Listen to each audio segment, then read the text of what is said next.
warahmatullahi wabarakatuh. Perkenalkan, nama saya Frida Sari Mardini, NIM 1905720016. Saya dari S1 Akuntansi, kelompok B2. Di sini saya akan mempresentasikan mata kuliah Audit Manajemen mengenai langkah-langkah audit manajemen. Ada dua pokok bahasan yang akan saya jelaskan di sini. Yang pertama mengenai audit lanjutan dan yang kedua mengenai pelaporan audit. Sebelumnya saya sudah menjelaskan mengenai audit pendahuluan dan review pengendalian manajemen. Nah, di sini saya akan mempresentasikan mengenai audit lanjutan. Apa sih audit lanjutan itu dan apa tujuannya? Audit lanjutan di sini bertujuan untuk memperoleh bukti audit yang cukup dan dalam mendukung tujuan audit yang sesungguhnya yang telah ditetapkan berdasarkan hasil review dan pengujian pengendalian manajemen. Pada tahap ini, auditor harus mampu mengungkapkan dan menganalisis semua informasi yang bertujuan dengan tujuan audit, di mana hasil akhirnya akan disusun suatu kesimpulan dan dibuat rekomendasi yang dapat diterima oleh objek audit. Di sini ada 4 langkah-langkah audit. Yang pertama, mengumpulkan tambahan informasi latar belakang yang diperlukan. Yang kedua, memperoleh bukti audit. Yang ketiga, membuat ringkasan yang telah diperoleh dan mengelompokkannya. Dan yang keempat, yaitu menyusun kesimpulan atas dasar ringkasan bukti yang telah diperoleh dan mengidentifikasikannya. Untuk poin yang pertama, yaitu mengenai mengumpulkan tambahan informasi latar belakang, pada tahap atau langkah ini ditekankan pada usaha untuk mendapatkan data yang lebih lengkap dalam menganalisis aktivitas yang diaudit sebagai dasar pembuatan kesimpulan audit. Data yang diperoleh biasanya ada dari luar perusahaan yang memiliki relevansi atau keterkaitan dengan kegiatan yang sedang diaudit. Contohnya saja seperti penetapan kompensasi untuk menilai suatu keadilan dan kelayakan yang ditetapkan perusahaan. Poin yang kedua yaitu memperoleh bukti audit. Bukti di sini merupakan suatu fakta dan informasi yang digunakan sebagai dasar pembuatan kesimpulan audit, di mana memiliki hubungan dengan kriteria audit yang objektif, relevan, dan material. Tujuan dari memperoleh bukti ini karena ada suatu latar belakang. Yang pertama, karena kriteria kegiatan audit sesuai dan dapat diterima. Yang kedua, terdapat pelaksanaan yang menyimpang. Penyebabnya biasanya timbul dari akibat yang kurang menguntungkan bagi kegiatan audit. Yang ketiga, yaitu akibat dari terjadinya perbedaan antara kondisi dan kriteria yang telah ditetapkan. Untuk memperoleh bukti audit, auditor akan melakukan seperti observasi lapangan, wawancara, dan juga kuesioner. Setelah dilakukan bukti itu, biasanya akan menghasilkan suatu kriteria bukti audit yang relevan, material, kompetensi, dan cukup. Poin yang ketiga yaitu membuat ringkasan dan mengelompokkan bukti. Bukti-bukti yang diperoleh dalam audit akan diringkas, dikelompokkan sesuai dengan elemen sasaran audit. Elemen sasaran audit ini sudah kita jelaskan pada audit pendahuluan, yaitu ada kriteria, penyebab, dan akibat. Contohnya saja, misalnya auditor menemukan bukti kriteria yang sudah tidak relevan lagi dalam mendukung operasional perusahaan, karena sudah seperti operasionalnya itu sudah nggak berkembang, suatu metode operasinya yang lebih baru atau lebih mutakhir yang dapat meningkatkan tujuan audit, yaitu yang ekonomis, efisiensi operasi, efektivitas dalam mencapai tujuan.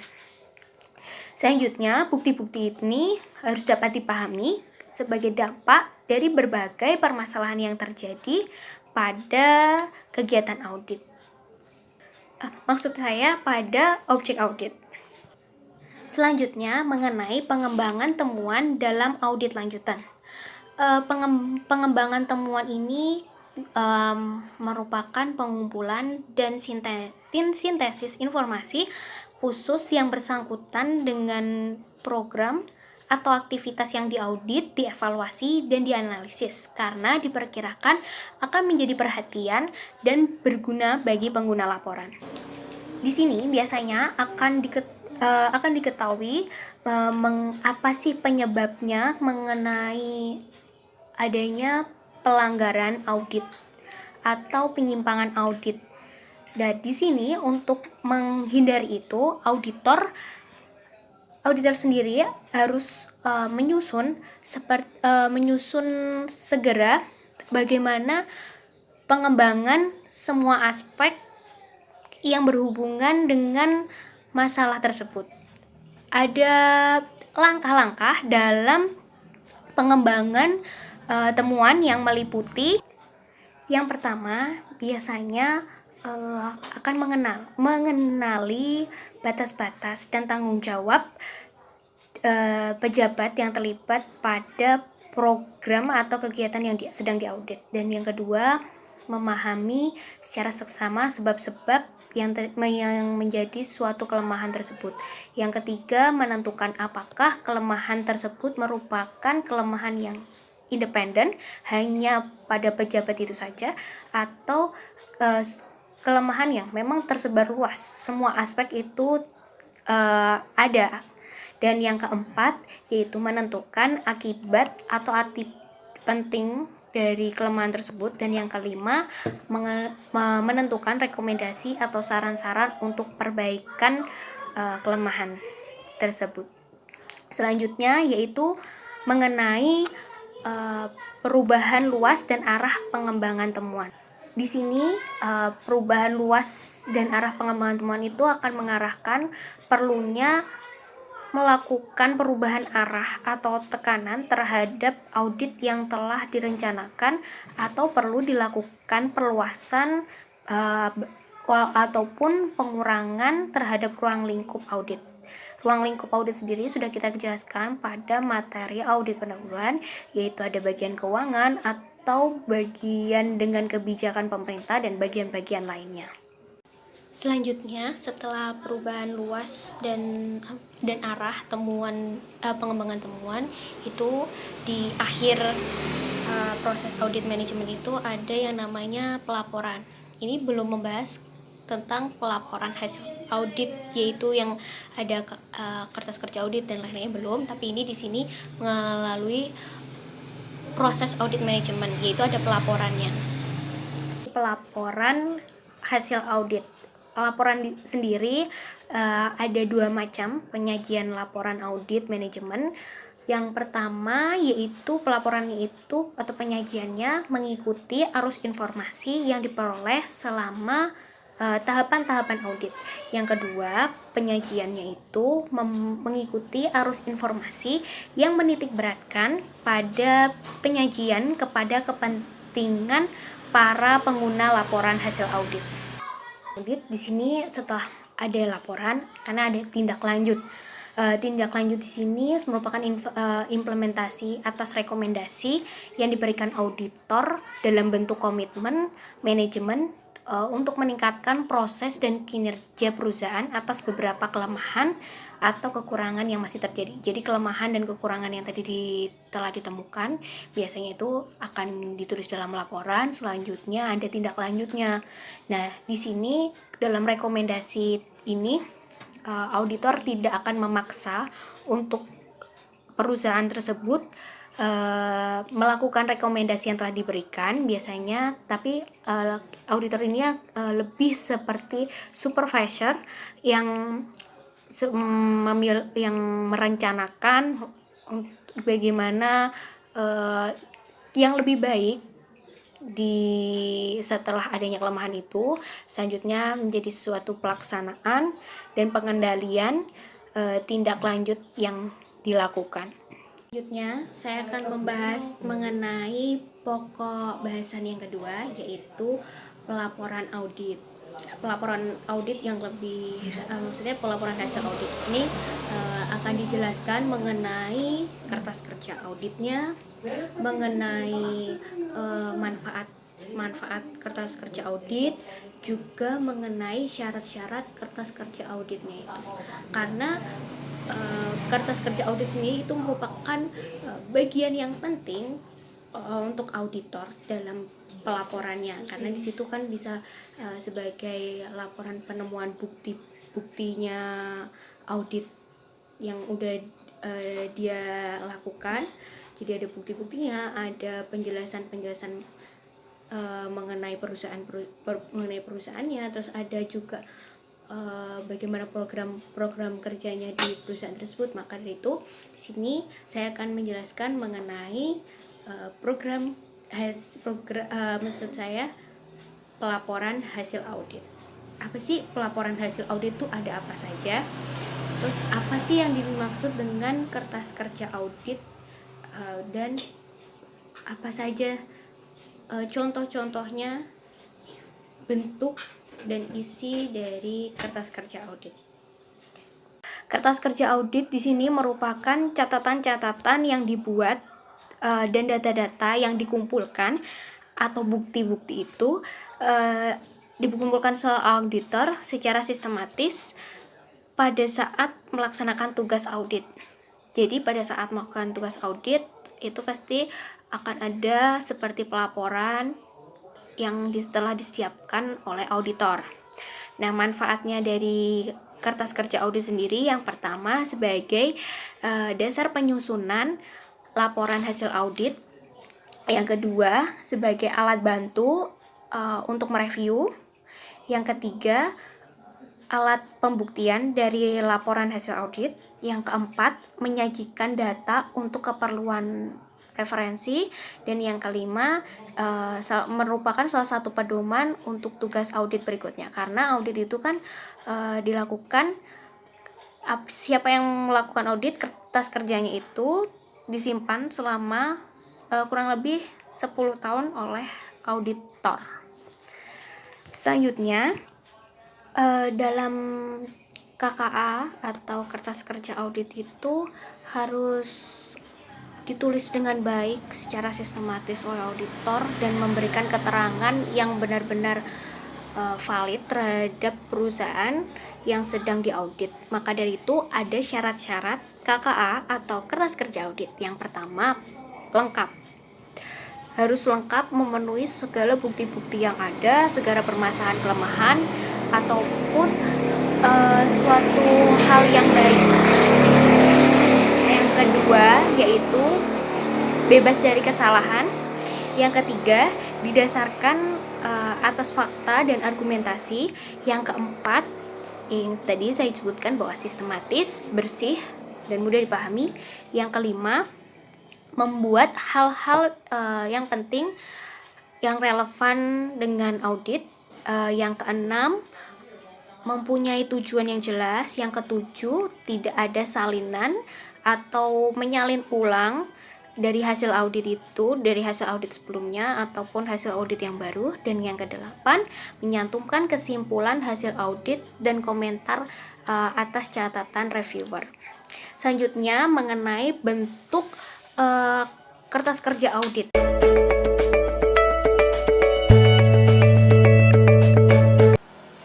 Dalam video ini sudah saya berikan contoh bentuk dan isi dari kertas kerja audit. Untuk lebih jelasnya, apa aja sih yang tertera pada kertas kerja audit? Yang pertama ada judul yang menuliskan kertas kerja audit, lalu ada nama objek audit, dan nama objek audit ini seperti perusahaannya, lalu ada program atau aktivitasnya, misalnya saja seperti yang diaudit atau kayak sistem informasinya atau administrasinya.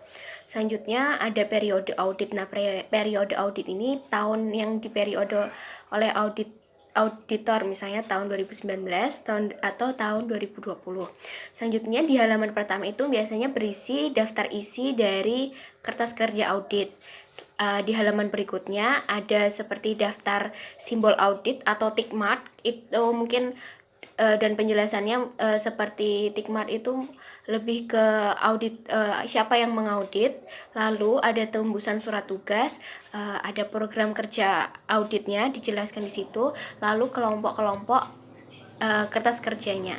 Kelompok-kelompok kertas kerjanya itu ada 4 kelompok di kertas kerja audit. Yang pertama, kelompok pertama itu ada kelompok audit pendahuluan yang meliputi sub kelompok, ada 2 subkelompok. Yang subkelompok pertama program kerja audit pendahuluan, yang subkelompok kedua yaitu hasil audit yang meliputi informasi umum, ke peraturan dan kebijakan, ada ikhtisar hasil temuan.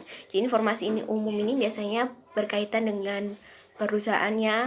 Terus kalau peraturan dan kebijakan juga berasal dari peraturan dan kebijakan perusahaan atau peraturan kebijakan yang harus disesuaikan dengan peraturan kebijakan pemerintah, dan ikhtisar hasil temuan.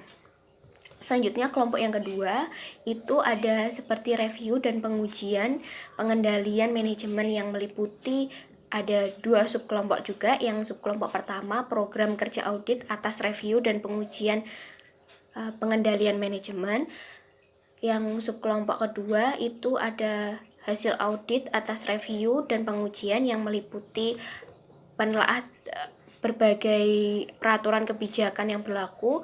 Ikhtisar hasil yang kedua adalah ikhtisar hasil temuan dan pengujian. Selanjutnya yang kelompok ketiga sama audit lanjutan, tapi ini untuk subkelompoknya atau yang meliputinya itu lebih berkembang dibanding yang kelompok pertama. Kalau yang kelompok ketiga ini, subkelompok yang pertamanya program kerja, yang kedua hasil audit. Yang hasil audit ini meliputi pengembangan temuannya, daftar temuan, dan rekomendasi. Selanjutnya kelompok yang keempat yaitu ada laporan hasil audit yang meliputi konsep laporan hasil audit dan tembusan laporannya.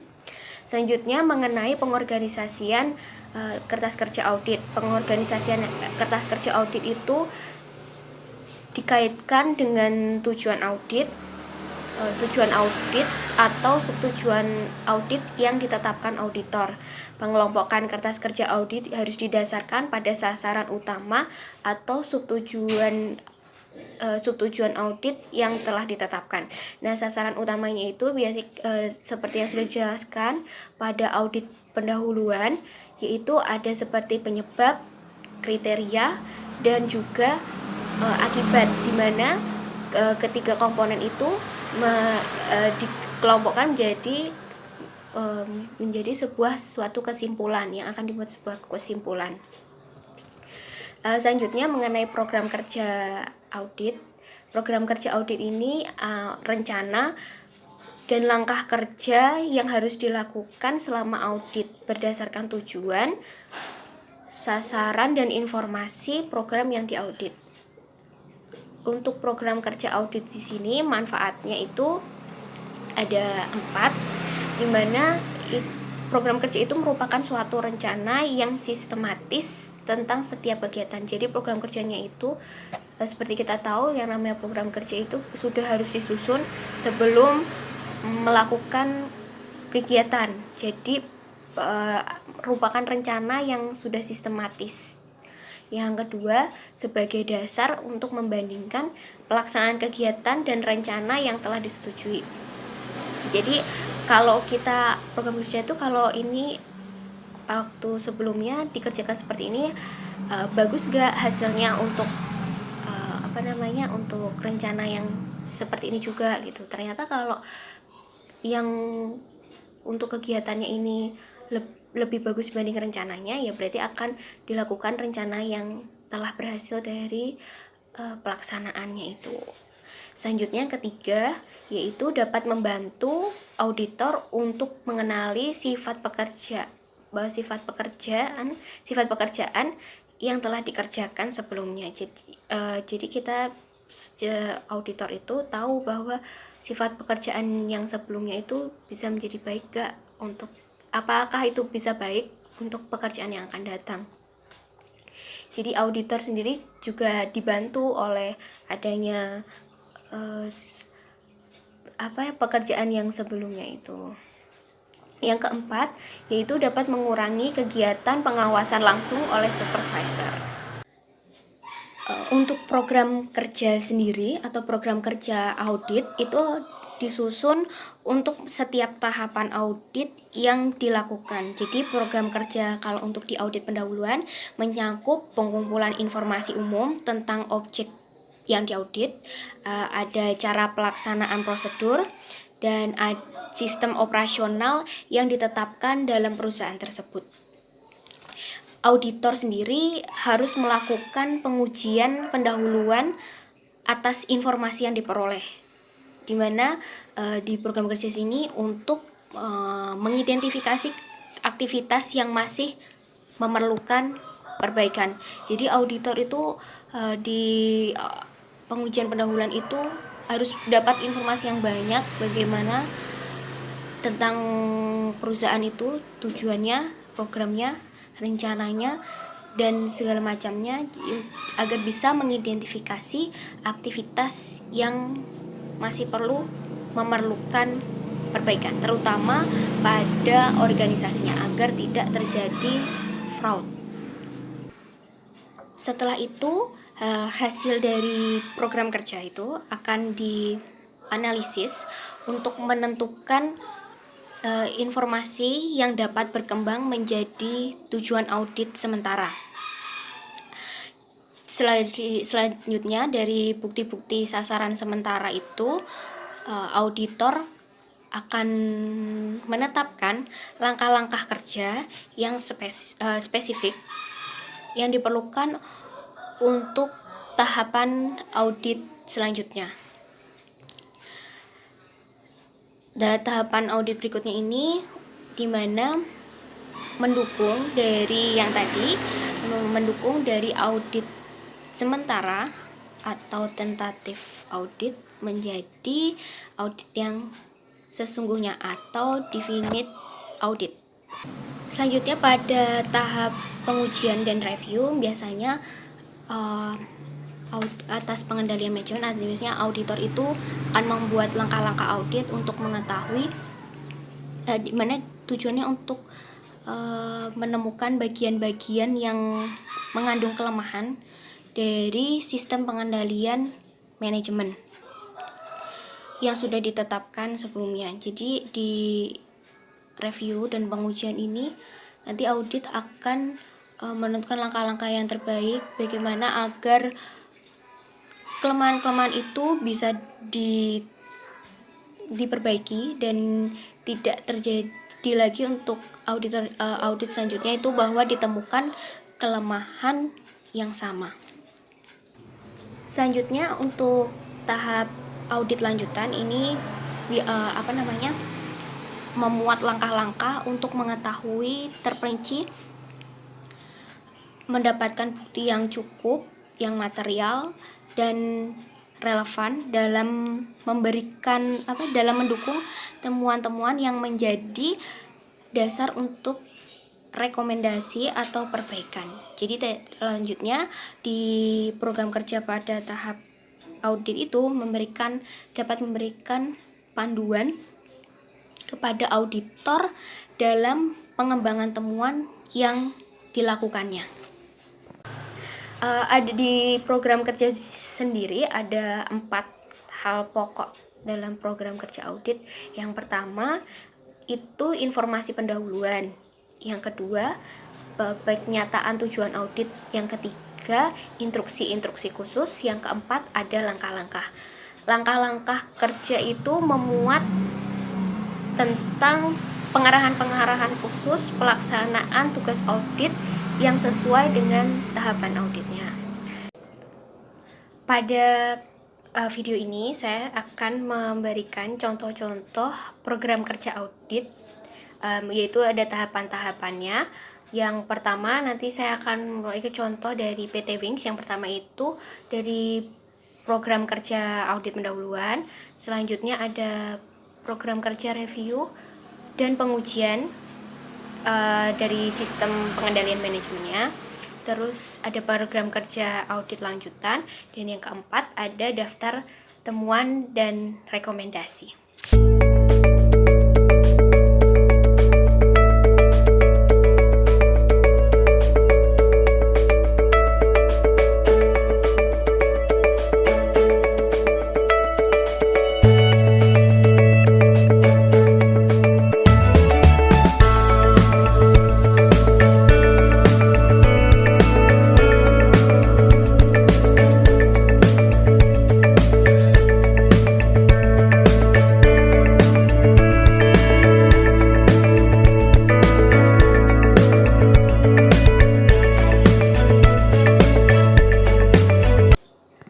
Tadi sudah saya berikan contoh mengenai program kerja audit.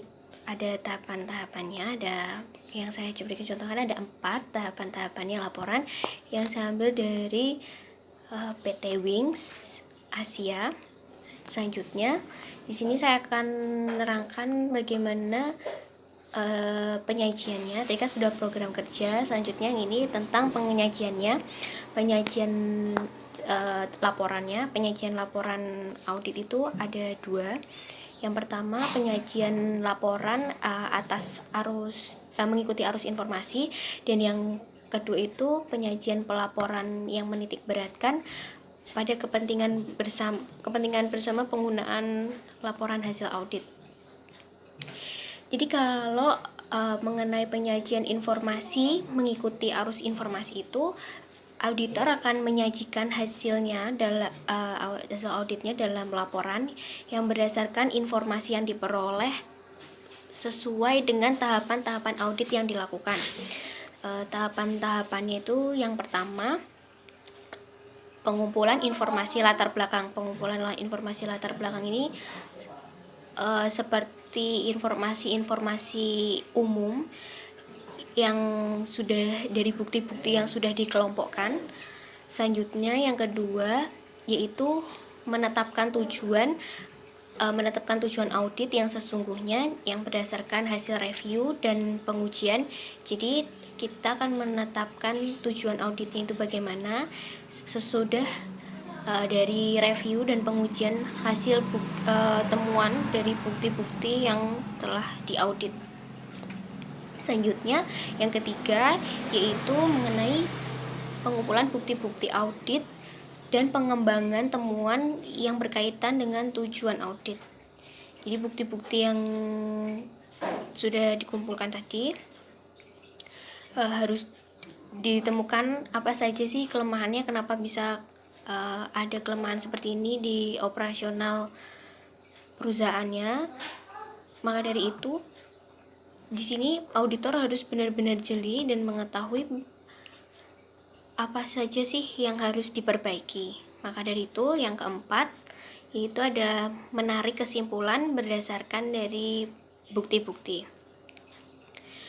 Lalu yang kelima merumuskan rekomendasi. Dan yang keenam yaitu menyatakan ruang lingkup audit yang telah dilakukan. Selanjutnya yang kedua yaitu mengenai penyajian laporan yang menitik beratkan pada kepentingan penggunaan laporan hasil audit. Dalam penyajian ini auditor akan membuat format. Yang pertama mengenai informasi latar belakang. Informasi latar belakang ini berisikan informasi umum tentang perusahaan, tentang program kerja atau aktivitas yang diaudit, di mana auditor ini mampu memberi gambaran umum tentang tujuan dan karakteristik dari perusahaan tersebut, serta program-program atau aktivitasnya, seperti sifat-sifat dari program atau aktivitas dari perusahaan, ukuran programnya, lalu organisasi manajemennya. Jadi organisasi manajemennya itu sesuai struktural yang direncanakan atau tidak, dan di situ ada tidak jabatan sesuai koordinator yang baik dalam suatu perusahaan. Yang kedua yaitu mengenai kesimpulan dan temuan audit. Kesimpulan dan temuan audit ini untuk meyakinkan penggunaan laporan audit, di mana auditor akan menyajikan temuan-temuan yang diperoleh sebagai pendukung setiap kesimpulan yang dibuat. Di sini kesimpulan dan temuannya ini harus dibahas dengan auditor-auditor lain, karena kan biasanya suatu perusahaan itu tidak hanya satu auditor saja yang mengaudit, tapi ada auditor-auditor lain dalam bentuk kelompok, dan di situ auditor akan menyimpulkan menarik kesimpulan apakah perusahaan ini benar nggak ada kelemahan seperti ini atau ada kekurangan seperti ini, dan temuan yang dihasilkan tuh ini membuat perusahaan menjadi tidak berkembang atau ada kejanggalan dan fraud yang ada pada perusahaan tersebut. Selanjutnya, yang ketiga ada rumusan rekomendasi. Nah, rumusan rekomendasi ini, rekomendasi sendiri itu kan seperti saran perbaikan yang diberikan auditor kepada perusahaan tersebut atas berbagai macam kekurangan, kelemahannya pada program yang sudah diaudit. Untuk rumusan rekomendasi ini biasanya auditor akan memberikan kepada pejabat yang terkait untuk memberitahukan bagaimana perencanaannya, saran-sarannya yang terbaik untuk menanggulangi dari kelemahan atau kekurangan yang ada di program tersebut. Tapi di sini seorang auditor tidak diharuskan tidak menjadi memaksakan harus pejabat itu melakukan hal-hal yang sama. Boleh melakukan inovasi terbaru, namun auditor di sini sebagai supervisor saja, hanya untuk mengarahkan dan memberitahu selanjutnya untuk pengerjaannya akan diberikan kepada pejabat pada perusahaan tersebut, sehingga tidak adanya paksaan, namun lebih memberikan arahan dan rancangannya, di mana rekomendasi itu akan dituliskan pada laporan hasil audit. Yang di sebelumnya itu ada contoh daftar temuan dan rekomendasi. Nah, di daftar temuan laporan program kerja daftar temuan rekomendasi itu akan dicantumkan rekomendasi-rekomendasi apa saja yang diberikan kepada perusahaan tersebut. Selanjutnya, yang keempat yaitu mengenai ruang lingkup audit. Ya, ruang lingkup audit di sini menunjukkan berbagai aspek dan periode waktu dari program atau aktivitas yang diaudit. Biasanya di ruang lingkup audit ini disajikan seberapa dalam audit tersebut telah dilakukan. Seperti sudah dibahas pada materi sebelumnya, yaitu di audit pendahuluan apa saja yang termasuk dalam ruang lingkup dan sasaran audit, mana ruang lingkup dan sasaran audit ini nanti jika sudah ditemukan akan dikelompokkan dan akan dicantumkan ke dalam laporan hasil audit. Sekian presentasi yang dapat saya sampaikan, kurang dan lebihnya mohon dimaafkan. Mohon maaf bila ada salah pengertian atau salah pemahaman maksud yang saya berikan kepada audiens. Maka dari itu saya mohon maaf. Wassalamualaikum warahmatullahi wabarakatuh.